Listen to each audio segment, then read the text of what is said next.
Best artist of the award നയനയ്ക്ക് ലഭിക്കുകയാണ്. അപ്പൊ ഈ ഒരു കാര്യം നയന അറിഞ്ഞിട്ടില്ല കേട്ടോ. ഇതേ സമയത്ത് തന്നെ നയന അടുക്കളയില് ഡ്യൂട്ടിയിലായിരിക്കും. അങ്ങോട്ടേക്ക് ജയൻ വരുന്നുണ്ട്. ജയൻ വന്നിട്ട് ഇതാ നിനക്കൊരു കൊറിയർ ഉണ്ടെന്ന് പറയാണ്.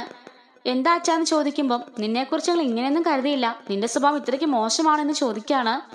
എന്താ അച്ഛാ, എന്താ കാര്യം എന്ന് നയന ടെൻഷനോട് ചോദിക്കുകയാണ്. അങ്ങോട്ടേക്ക് കിട്ടിയ അവസരം മുതലാക്കിക്കൊണ്ട് ജലജ എന്നിട്ട് പറയാണ്, ഇപ്പൊ മനസ്സിലായില്ല എല്ലാവർക്കും, ഞാൻ പറയുമ്പം ആർക്കും ഒന്നും സ്വീകാര്യം ഇല്ലായിരുന്നല്ലോ, ഇപ്പൊ എങ്ങനെയുണ്ടെന്ന് ചോദിക്കാണ്. നീയൊന്നും പറയണ്ട കൂടുതൽ, എല്ലാവരും എനിക്ക് മനസ്സിലാവുന്നുണ്ട് എന്നൊക്കെ പറഞ്ഞ് ജയൻ ദേഷ്യപ്പെടുന്നുണ്ട്. ഈ ജയൻ ദേഷ്യപ്പെടുന്ന കാണുമ്പോൾ ആദർശനും അത്ഭുതമാകുന്നുണ്ട്. എന്ത് പറ്റി അച്ഛന്, അച്ഛൻ എന്തിനാ അവളോട് ദേഷ്യപ്പെടുന്നേ? അങ്ങനെ ദേവയാനിയും മുത്തശ്ശനും മുത്തശ്ശിയും എല്ലാവരും അങ്ങോട്ടേക്ക് വരുന്നുണ്ട്. എന്താ ചെയ്യാ, എന്താ കാര്യം എന്ന് ചോദിക്കാണ്. ദാ ഇത് നോക്ക് എന്ന് പറഞ്ഞിട്ട് നയനയുടെ കയ്യിലേക്ക് ആ കവർ കൊടുക്കാണ്. അങ്ങനെ കൊറിയറിൽ വന്ന ലെറ്റർ നയന വായിച്ചു നോക്കിയിട്ട് ഭയങ്കരമായിട്ട് സന്തോഷിക്കുന്നു. അച്ഛാ, മുത്തശ്ശ, മുത്തശ്ശി അറിഞ്ഞില്ലേ, best artist of the award ബാംഗ്ലൂരിൽ നിന്നും എനിക്ക് ലഭിച്ചിരിക്കുന്നു എന്ന് പറയുന്നുണ്ട്. എന്നിട്ട് എൻ്റെ അച്ഛ, ഇതിനാണ് ഇത്ര ടെൻഷൻ അടിപ്പിച്ചെന്ന് ചോദിക്കുകയാണ് നയന ജയനോട്. കൺഗ്രാറ്റ്സ് മോളെ, ഇച്ചിരി ടെൻഷൻ അടിച്ചാലല്ലേ ഈ കിട്ടുന്ന അവാർഡിന് ഒരു സുഖം ഉണ്ടാവുള്ളൂ എന്ന് പറയുന്നുണ്ട്. മുത്തശ്ശനും മുത്തശ്ശിയും പറയാണ്, നീ ദേഷ്യപ്പെട്ടപ്പോ ഞങ്ങൾ ആകെപ്പാടെ അങ്ങ് പേടിച്ചു പോയി ചെയ്യാ എന്ന് പറയുന്നുണ്ട്. ജലജയാണെങ്കിലോ നാറിപ്പോയല്ലോ, അവക്ക് അവാർഡ്, ഇനി പറഞ്ഞിട്ട് കാര്യമില്ല, നോർത്ത് ഈസ്റ്റ് ജുവലറിയുടെ തലപ്പത്ത് ഇവളെ തന്നെ കയറ്റിയിരുത്തും. ഇങ്ങനെ അവാർഡ് എന്തിനാണോ അവർ ഇവക്ക് കൊടുത്തത് എന്നൊക്കെ ആലോചിക്കാണ്. ദേവയാനിക്കാണെങ്കിൽ ഇതിന് യാതൊരു അഭിപ്രായം ഇല്ലാതെ അവിടെ നിൽക്കുന്നുണ്ട്. നവ്യാണെങ്കിലും വന്ന് നയനയ്ക്ക് കൺഗ്രാറ്റ്സ് പറയുന്നുണ്ട്.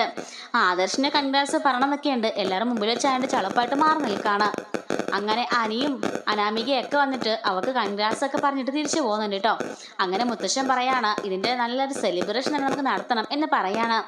അങ്ങനെ മീഡിയാസ് ഒക്കെ വന്നിട്ടുണ്ട്. മീഡിയാസ് വന്നിട്ട് നയനോട് ചോദിക്കുകയാണ്, അല്ല നിങ്ങൾക്ക് ഇതിനുള്ള ഇൻസ്പിറേഷൻ എങ്ങനെയാണെന്ന് ചോദിക്കുമ്പം, കുട്ടിക്കാലം മുതലേ എൻ്റെ അച്ഛൻ ഇതുപോലെ ഓരോ എന്നൊക്കെ ചെയ്യുന്നതാ, ഞങ്ങൾ പാരമ്പര്യമായിട്ട് വിഗ്രഹം ഉണ്ടാക്കുന്നവരാ, അങ്ങനെ എനിക്ക് വരയ്ക്കാനുള്ള കഴിവൊക്കെ കിട്ടിയെന്ന് പറയുന്നുണ്ട്.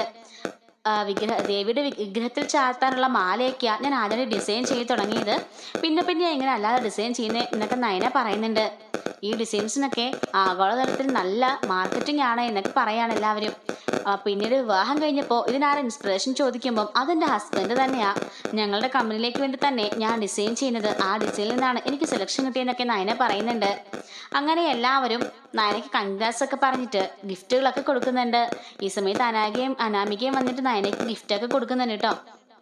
അങ്ങനെ മുത്തശ്ശൻ വന്നിട്ട് പറയാണ്, ഇതിൻ്റെ ഒരു സെലിബ്രേഷൻ ആയിട്ട് എല്ലാവർക്കും എൻ്റെ വക free makeup and free purchasing and free shopping എന്നൊക്കെ പറയാണ്. അപ്പോഴേക്കും എന്താച്ചാന്ന് ചോദിക്കുമ്പം, അതെ ഇന്ന് എല്ലാവർക്കും എൻ്റെ വക ചെലവ്, എല്ലാവരും പോയി ഇഷ്ടമുള്ളത്രയും ഡ്രസ്സുകൾ എടുത്ത് ഇഷ്ടമുള്ള പോലെ മേക്കപ്പ് ഒക്കെ ചെയ്ത് ഷോപ്പിംഗ് ഒക്കെ കഴിഞ്ഞിട്ട് വന്നാൽ മതി എന്ന് പറയുമ്പോഴേക്കും ലേഡീസ് എല്ലാം തുള്ളിച്ചാടുകയാണ്. ജലജ ചോദിക്കുന്നുണ്ട്, അല്ല ഞങ്ങളെല്ലാം പോയാൽ പിന്നെ അടുക്കളയിൽ നിന്ന് ആര് കയറും? ഇന്ന് മീനാക്ഷിയും വന്നിട്ടില്ല, വേറെ സെർവൻസും ആരുമില്ല, ഇന്ന് ഞങ്ങൾ ആണുങ്ങൾ അടുക്കള കൈകാര്യം ചെയ്യാൻ പോവാ എന്ന് പറഞ്ഞിട്ട് മുത്തശ്ശൻ. അപ്പോഴേക്കും അത് നല്ല ഐഡിയ ആണെന്ന് പറഞ്ഞിട്ട് എല്ലാവരും അത് ക്ലാപ്പടിച്ച് പ്രോത്സാഹിപ്പിക്കുന്നുണ്ട്. അങ്ങനെ നയനയും നവ്യയും ജലജയും ജാനകിയും ദേവയാനിയും എല്ലാവരും കൂടെ, അനാമിക ഉണ്ട് കേട്ടോ, എല്ലാവരും കൂടെ കൂടിയിട്ട് അവരിങ്ങനെ ഷോപ്പിങ്ങിനൊക്കെ പോവാണ്. എല്ലാവരും അതിനൊക്കെ ഇഷ്ടമുള്ള ഡ്രസ്സുകളൊക്കെ സെലക്ട് ചെയ്യുന്നുണ്ട്. പർച്ചേസിംഗ് ഒക്കെ കഴിഞ്ഞിട്ട് അവർ പിന്നീടാണ് ബ്യൂട്ടീഷ്യനിലേക്ക് കടക്കുന്നത്. ഇതേ സമയത്ത് തന്നെ ആ വീട്ടിലെ ജെൻസ് എല്ലാം ആലോചിക്കാണ്, ഒരാവേശത്തിന് പറഞ്ഞും പോയി നമ്മളിനി എന്ത് ചെയ്യുന്നു ചോദിക്കുമ്പം ആദ്യം നമ്മൾ മാറ്റേണ്ടത് ഈ ഡ്രസ്സാണെന്നും പറഞ്ഞിട്ട് എല്ലാവരും അവരുടെ ഡ്രസ്സ് മാറിയിട്ട് വെറും കൈലിയും അതുപോലെ തന്നെ ബനിയനും ഒരു തോർത്തൊക്കെ ആയിട്ട് അസൽ പാചകക്കാർ രീതിക്ക് എല്ലാവരും മാറിയിരിക്കുകയാണ്. ഇനി നമുക്ക് പോയി അടുക്കളയിൽ പോയി എന്തെങ്കിലുമൊക്കെ ഉണ്ടാക്കാം, ഏതെന്നിട്ട് ഫുഡ് പ്രിപ്പയർ ചെയ്യുന്ന ആരാ നോക്കാം എന്നൊക്കെ പറഞ്ഞിട്ട് എല്ലാവരും അടുക്കളയിൽ പോയി നിൽക്കുകയാണ്. എല്ലാവരും അടുക്കളയിൽ റൗണ്ടായിട്ട് എന്നിട്ട് വട്ടം തിരിഞ്ഞ് നോക്കുകയാണ്. ഏത് സാധനം എവിടെയാണെന്ന് പോലും അറിയില്ല. ഉച്ചക്കത്തേന് അവർക്കെല്ലാം ഡിന്നറിന് അവർക്കെല്ലാം ഫുഡ് പ്രിപ്പയർ ചെയ്യണം. ഇനി എന്ത് ചെയ്യുന്നു മുത്തശ്ശൻ ചോദിക്കുകയാണ്.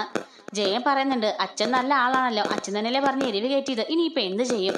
അല്ലെങ്കിൽ നമുക്ക് പുറത്തുനിന്ന് ഓർഡർ ചെയ്യാന്നെങ്കിലും പറയാമായിരുന്നു, നമ്മൾ ഏറ്റവും പോയി നമ്മൾ ചെയ്തില്ലെങ്കിൽ ആകെപ്പാടെ നാണക്കേടായിരിക്കും എന്ന് പറയാണ് ജയൻ. അങ്ങനെ എല്ലാവരും ഓരോന്നൊക്കെ ഉണ്ടാക്കാനൊക്കെ തുടങ്ങുന്നുണ്ട്. ഇതേ സമയത്ത് തന്നെ അവരൊക്കെ അവിടെ മേക്കപ്പ് ചെയ്തുകൊണ്ടിരിക്കുകയല്ലേ, ആദ്യം നമുക്കൊരു ജ്യൂസ് കൊണ്ട് എല്ലാവർക്കും കൊടുക്കുക എന്ന് പറയുന്നുണ്ട്. ഈ വീട്ടിൽ അതേ സമയത്ത് അവിടെ തന്നെയാണ് കേട്ടോ ബ്യൂട്ടീഷ്യന്മാരെല്ലാം അങ്ങോട്ടേക്ക് വന്നിട്ടുണ്ട്. എല്ലാവരും നിരനിരയായിട്ട് ഇരുന്നുകൊണ്ട് ബ്യൂട്ടീഷ്യൻ ചെയ്തുകൊണ്ടിരിക്കുകയായിരിക്കും. അപ്പോഴേക്കും അങ്ങോട്ടേക്ക് ജാനകി വരുന്നുണ്ട്. ജാനകിയോട് ജലജ പറയുന്നുണ്ട്, നീ പോയി ബ്യൂട്ടീഷ്യൻ ചെയ്യുന്നില്ലെന്ന് ചോദിക്കുമ്പോൾ എനിക്കൊന്നും വേണ്ട, എനിക്കിങ്ങനെ ഇരിക്കുന്ന ഇഷ്ടം എന്നൊക്കെ പറയുന്നുണ്ട്. അതെങ്ങനെ എല്ലാ സ്ഥാനവും നിന്റെ ചേച്ചിക്കല്ലേ, നിന്റെ ദേവേന ചേച്ചിക്ക്. അതുകൊണ്ട് ഇനിയിപ്പം നിനക്കും അത് സ്ഥാനമൊന്നും ഇല്ലായിരിക്കും എന്ന് പറയുമ്പം അങ്ങനെയൊന്നും പറഞ്ഞ് ഞങ്ങൾ തെറ്റിക്കാൻ നോക്കണ്ട. എനിക്ക് ചെയ്യാൻ ആഗ്രഹമില്ലാഞ്ഞിട്ടാ, എനിക്ക് എന്നോട് താല്പര്യമില്ലെന്ന് പറയുന്നുണ്ട്. എങ്കിലും പോയി നടുവിളിയാൻ നോക്കുന്നൊക്കെ പറയുമ്പം എന്നാ ഒരു കൈ നോക്കാന്ന് പറഞ്ഞിട്ട് ജാനകിയും പോയി ഇരിക്കുന്നുണ്ട്. സമയം ജലജ ഓർക്കാണ് എല്ലാവരും ചെയ്യുന്നെങ്കിൽ പിന്നെ എനിക്ക് മാത്രമായിട്ട് എന്തിനാ എന്നും പറഞ്ഞിട്ട് ജലജയും പോയി ഇരുന്ന് മേക്കപ്പ് ഒക്കെ ചെയ്തുകൊണ്ടിരിക്കുകയാണ്. ഇതേ സമയത്ത് തന്നെ ആദർശ് പതിയെ പതിയെ വരുന്നുണ്ട് കേട്ടോ. അങ്ങനെ എല്ലാവരും ഓരോരുത്തർക്ക് അവനവൻ്റെ വൈഫിനെ ജ്യൂസുമായിട്ട് വരുന്നുണ്ട്. നമ്മുടെ അഭി മാത്രം പാവം അമ്മയ്ക്കും ഭാര്യയ്ക്കും ഉള്ള ജ്യൂസുമായിട്ട് വരികയാണ്. രണ്ടുപേർക്കും കൊടുക്കുന്നുണ്ട്. ബാക്കി എല്ലാവരും തന്നെ കയ്യിൽ മേടിച്ചു കൊടുക്കുകയാണ് കേട്ടോ. അപ്പൊ നയനയ്ക്ക് മാത്രം ആദർശ് ഇങ്ങനെ പിടിച്ച് വായിൽ കൊടുക്കുന്നുണ്ട്.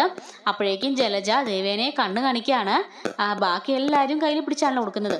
അപ്പം നയനെ പറയുന്നുണ്ട്, ആദർശേട്ട എൻ്റെ കൈക്ക് കുഴപ്പമൊന്നുമില്ല, ഞാൻ പിടിച്ചു പിടിച്ചോളാം എന്ന് പറയുമ്പം അതൊന്നും വേണ്ട, ഞാൻ നിനക്ക് ഇത് ഇങ്ങനെ പിടിച്ച് തരാമെന്ന് പറയുന്നുണ്ട്. അതിനൊരു കാരണമുണ്ട്. അതേ, അടുക്കളയിൽ ആകെപ്പാടെ പണി കിട്ടിയിരിക്കുന്ന അവസ്ഥയിൽ ആർക്കും എന്ത് സാധനം എവിടെയാണെന്ന് പോലും അറിയില്ല. എങ്ങനെയെങ്കിലും ഡിന്നർ പാചകം ചെയ്യണം, നീ എനിക്ക് എങ്ങനെ സഹായിക്കാമോ എന്ന് ചോദിക്കുമ്പം ശരി ആദർശേട്ടാ, ആദർശിൻ്റെ കാര്യം ചെയ്യുക, ബ്ലൂടൂത്ത് ഹെഡ്സെറ്റ് കണക്ട് ചെയ്തോ, ഞാൻ കോൾ ചെയ്യാം, അങ്ങനെയെല്ലാം പറഞ്ഞുതരാമെന്ന് പറയുന്നുണ്ട്. ശരിയെന്ന് പറയാണ്. അങ്ങനെ നയനെ ജ്യൂസ് മുഴുവനും കുടിപ്പിച്ചിട്ട് അവൻ്റെ തോർത്തുകൊണ്ട് തന്നെ അവളുടെ ചുണ്ടും തുടച്ചു കൊടുത്തിട്ടാണ് അവൻ പോകുന്നത്.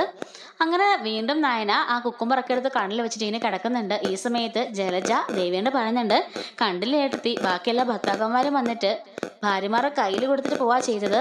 ഇവിടെ ഒരുത്തം കണ്ടില്ലേ, അവിടെ നിന്ന് അവളെ കുടിപ്പിച്ച് അവളുടെ വായം കൂടെ തുടച്ചു കൊടുത്തിട്ടാ പോയെന്നൊക്കെ പറയുന്നുണ്ട്. ദേഷ്യപ്പെട്ട് ദേവേനെ ഒന്നും മിണ്ടാതെ വീണ്ടും കുക്കുമ്പറെടുത്ത് കണ്ണിൽ വെക്കുന്നുണ്ട് കേട്ടോ. അങ്ങനെ ആദർശ് അടുക്കളയിലേക്ക് പോവാണ്. ഈ സമയത്ത് നയന ആദർശിനെ കോൾ ചെയ്യുന്നുണ്ട്. ആരും കാണാതെ കോൾ അവൻ അറ്റൻഡ് ചെയ്തിട്ട് മാറ്റി വെച്ചിട്ട് ആ ബ്ലൂടൂത്ത് ഹെഡ്സെറ്റ് ചെവിയിൽ വെക്കാണ്. അങ്ങനെ നയന ഓരോരോ കാര്യങ്ങൾ എവിടെയാണെന്ന് പറഞ്ഞു കൊടുക്കുന്നുണ്ട്. അതനുസരിച്ച് ആദർശ് എല്ലാ സാധനങ്ങളും പോയിട്ട് കബോർഡിൽ നിന്നും എടുക്കുന്നുണ്ട്.